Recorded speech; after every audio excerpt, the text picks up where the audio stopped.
అమ్మాయి ఫోటోకి లైక్ కొట్టాడు, సూపర్ అని కామెంట్ పెట్టాడు, హాయ్ అని మెసేజ్ పెట్టాడు, చాటింగ్తో లైన్లో పెట్టాడు.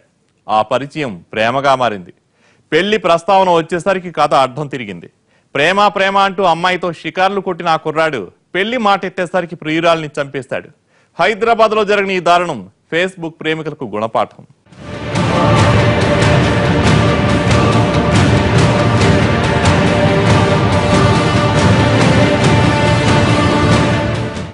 జానకి హైదరాబాద్లో చిన్న ప్రైవేట్ ఎంప్లాయ్. ఫేస్బుక్ లో యాక్టివ్ గా ఉంటుంది. ఓ రోజు బండ్లగూడలో ఉండే యశ్వంత్ ఫేస్బుక్ లో ఫ్రెండ్ అయ్యాడు. ఇద్దరు రోజు గంటల తరబడి చాటింగ్ చేసుకునేవారు. ఆ పలకరింపులు మాటలన్నీ ఇద్దరికి బాగా నచ్చాయి. ఫోన్ నెంబర్లు ఇచ్చి పుచ్చుకున్నారు.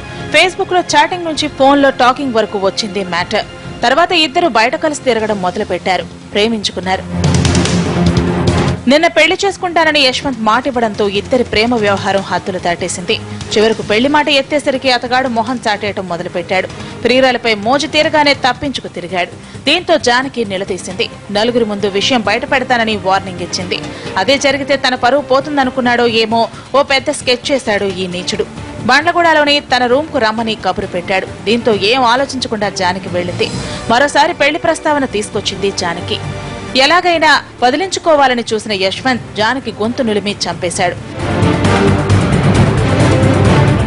జానకి డెడ్ బాడీని ఓ గోనెసంచిలో మూట కట్టాడు. అర్ధరాత్రి దాటాక తన మోటార్ బైక్ పై గోనెసంచిలో మృతదేహాన్ని తీసుకెళ్లి గౌరెల్లి దగ్గర మూసీలో పడేశాడు. తన కూతురు కనిపించడం లేదని తండ్రి మల్లయ్య ఇచ్చిన ఫిర్యాదుతో రంగంలోకి దిగారు పోలీసులు. 12 రోజుల తర్వాత జానకి మృతదేహం జాలర్లకు కనిపించింది. ఆనవాళ్లను బట్టి అది జానకిదేనని తేలింది. పోలీసులు జానకి కాల్ డేటా సేకరించారు. ఇందులో ఆఖరి కాల్ యశ్వంత్ నుంచే వెళ్లింది. దీంతో అతన్ని అదుపులోకి తీసుకుని విచారించడంతో దారుణం బయటపడింది. ఆ రోజు 17వ తారీఖు అమ్మాయి ఏ రోజైతే మిస్సింగ్ అయిందో ఆ రోజు నుంచి కనపడకుండా పోయినాడు.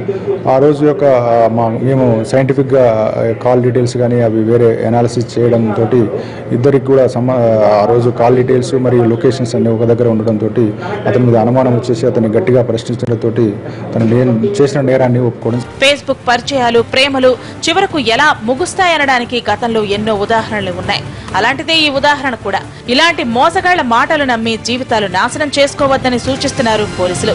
ఫేస్బుక్ లో అపరిచిత వ్యక్తులతో చాటింగ్ చేయొద్దని, వ్యక్తిగత విషయాలు షేర్ చేసుకుంటే ఇబ్బందులు వస్తాయని హెచ్చరిస్తున్నారు.